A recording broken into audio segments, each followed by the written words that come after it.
অনেক ধন্যবাদ। ভারতীয় গণমাধ্যম বাংলাদেশকে যুদ্ধের ভয় দেখায়, সারাক্ষণ বলে মিসাইল রেডি, 38,000 সৈন্য রেডি, শুভেন্দু অধিকারী ঢুকে পড়বে। আমি বলি, ভারত স্বতন্ত্রভাবে কখনো যুদ্ধ করার কোনো অভিজ্ঞতা নাই, কিন্তু বাংলাদেশের আছে। বাংলাদেশ যুদ্ধ করেই স্বাধীন হয়েছে। ভারত স্বাধীনতা পেয়েছে টেবিল বৈঠকের মাধ্যমে, আর আমরা স্বাধীনতা পেয়েছি লড়াই করে, জীবন দিয়ে। এই 24 সালেও আমরা স্বৈরাচার হাত থেকে মুক্ত হয়েছি যুদ্ধ করে, লড়াই করে।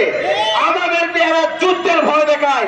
আমি বলি, গলা নামাও, চোখ ছোট করো। যদি চোখ ছোট না করো, গলা না নামাও, গলা নামানোর আমরা ব্যবস্থা করব। গত কয়েকদিন ধরে ভারতের গণমাধ্যমগুলো মায়ানমার নিয়ে আমাদেরকে হুমকি দিচ্ছে। পরে তারেক ভাই পরে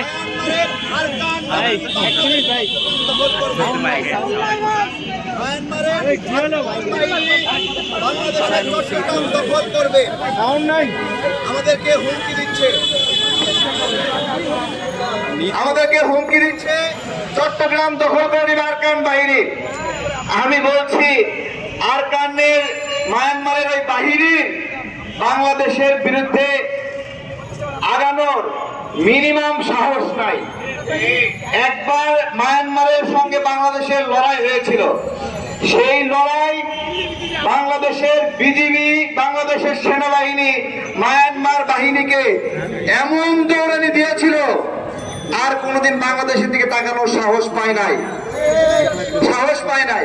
আরে মায়ানমারের সেনাবাহিনী মাঝে মাঝে বাংলাদেশের কাছে আশ্রয় নেয়। এসে মায়ানমারের যে যখন বিপদে পড়ে বাংলাদেশে এসে আশ্রয় নেয়, আমরা এটা দেই। এটা আসলে ভারতের গণমাধ্যম কেন দুশ্চিন্তা। বিষয়টা আসলে চট্টগ্রাম দখল না, এটা ভারতের কিছু একটা অংশ দখলের একটা আয়োজন চলতেছে। এটা ওরা বুঝতে পারছে। বুঝতে পারা মানে ওই যে টাওয়ারে মুরগি আছে না, টাওয়ারে মুরগি দেখছেন? হ্যাঁ, এই যে খালি মাথা ঘুরায় এরকম করে ভারতের গণমাধ্যম গুলো এরকম মাথা ঘুরায় নাচতেছে। হাই হাই, কি হলো? বাংলাদেশ কেন কিছু করে না? বাংলাদেশ মায়ানমারের বিষয়ে কিছুই করবে না। যদি স্বাধীন একটা ভূমি তৈরি হয় ওখানে, আমাদের জন্য আরো ভালো। রোহিঙ্গারা ওখানে যাবে, ওখানে যে খ্রিস্টানদের নিয়ে একটা আলাদা ভূমি গঠনের চেষ্টা করছে। খ্রিস্টানদের ভূমি হলে আমাদের সমস্যা কি? সমস্যা আছে? সমস্যা নাই। সমস্যা হলো ইন্ডিয়ার, তাদের কিছু অংশ, ওই অঞ্চলে খ্রিস্টান অধ্যুষিত জনগণ আছে, তাদের এখানে গণভোট আয়োজন করলে ওরা সেই নতুন রাষ্ট্রের দিকে ভোট দিবে। এই আতঙ্কে ভারত আছে। আমরা ভারতের আগ্রাসনের বিরুদ্ধে কয়েকটা প্রশ্ন এবং তথ্য দেওয়া দরকার। প্রিয় ভাইয়েরা, আমাদের এই দেশ এই মুহূর্তে কত লক্ষ বেকার? আমাদের শিক্ষিত বেকার, অনার্স পাস করা 28 লক্ষ বেকার, এবং আলাদাভাবে অনার্স পাস করার না এইরকম বেকারের সংখ্যা কত? 4,81,00,000। গতদিন আমাদের একজন উপদেষ্টা বললেন 10 লক্ষ ভারতীয় বাংলাদেশে আছে। আমার কথা, আপনাদের কাজ কি শুধুমাত্র এই বক্তব্য পর্যন্তই আছে, নাকি এই 10 লক্ষ ভারতীয়কে বের করার আপনারা ব্যবস্থা করবেন? এই যে আমাদের বেকার যুবকরা চাকরি পাচ্ছে না, কর্ম পাচ্ছে না, ভারতীয়রা এখানে চাকরি করবে আর আমাদের যুবকরা বেকার থাকবে, এটাকে আমরা হতে দেব? করণীয় কি? প্রত্যেক কারখানায় খোঁজ লাগান, কে কয়টা ভারতীয়কে নিয়োগ দিয়েছে, আমাদেরকে খবর দেন। আমরা বিশেষ টিম গঠন করব এগুলোকে ভারতে পাঠানোর জন্য। কাউকে রাখবো না, একটা করে বের করে দিব। যতক্ষণ না পর্যন্ত ভারতের আগ্রাসন বন্ধ না হবে, ততক্ষণ পর্যন্ত এই লড়াই চলবে। সব শেষে বলি, বাংলাদেশকে প্রস্তুতি নিতে হবে। বাংলাদেশের আশেপাশে যতগুলো বাঁধ দিয়েছে ভারত, সেই বাঁধগুলো ভেঙে দেওয়ার প্রস্তুতি নিতে হবে। 1971-এর মতো প্রস্তুতি নিতে হবে, যেভাবে 71-এ 20 কালভার্ট ভেঙে দিয়েছিল আমাদের মুক্তিযোদ্ধারা, ওইভাবে আমাদের এই উদ্যোগ নিতে হবে যে আমরা ভারতের তৈরি করা এই ড্যামগুলো আমরা ভেঙে দিব। বোম মেরে উড়ে দিব, অ্যাটম বোম মেরে উড়ে দিতে হবে। এইটা মানবাধিকার পরিপন্থী, এইটা দেশের পরিপন্থী, বাংলাদেশের অধিকার পরিপন্থী, বিশ্ব জলবায়ুর যে নীতি সেই নীতির পরিপন্থী। সুতরাং এই ধরনের অবকাঠামোগুলো ভেঙে দেওয়া যুক্তিযুক্ত। আমি সরকারকে বলবো 6 মাস সময় পেয়েছেন, এই 6 মাসে এখনো কেন তিস্তার পানি চুক্তি নিয়ে মামলা আপনারা করলেন না? এখানে ফারাক্কাবাদ নিয়ে মামলা আপনারা করলেন না? আমরা আর মুখে কথা শুনতে চাই না। আমরা এমন একটা সরকার চাই যারা আন্তর্জাতিক আদালতে গিয়ে মামলা করার হিম্মত রাখে, যারা আন্তর্জাতিক আদালতে ভারতের সীমান্ত নাগরিক হত্যার হিম্মত রাখে।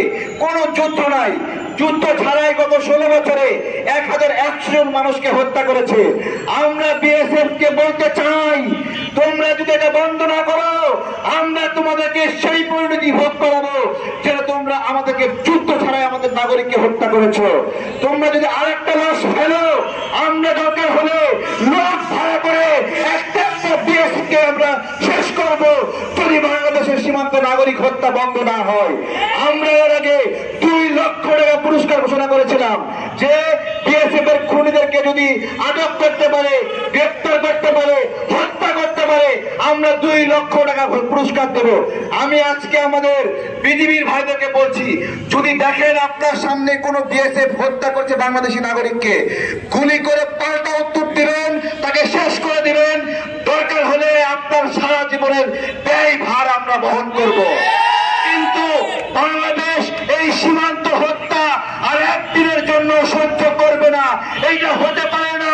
বিশ্বের আর কোন দেশের সীমান্তে এভাবে মানুষ হত্যা করা হয় না। আমরা অনেকে প্রশ্ন করবেন, হঠাৎ করে ভারত হটাও বাংলাদেশ বাঁচাও কেন বললাম? আমরা হঠাৎ করে বলবো, ঘুমের করে বলবো, নামাজের পরে বলবো, জুমার পরে বলবো, ভারত হটাও বাংলাদেশ বাঁচাও। সবাই বলেন, ভারত হটাও, ভারত হটাও, ভারত হটাও। এবং ভারতের দালালি যে সকল রাজনৈতিক কর্মীরা করছে তাদেরকে সাবধান করে দিচ্ছি, আপনাদেরকে ওই পথ থেকে আমরা সরাবই, প্রতিশ্রুতিবদ্ধ হচ্ছি। যারা যারা যে দল থেকে সর্বোচ্চ পদে থেকে বড় পদ থেকে ভারতের দালালি করছেন ক্ষমতার জন্য, ওই পদে আমরা থাকতে দেব না। আপনি দল হতে পারেন, আমরা থাকতে দেব না।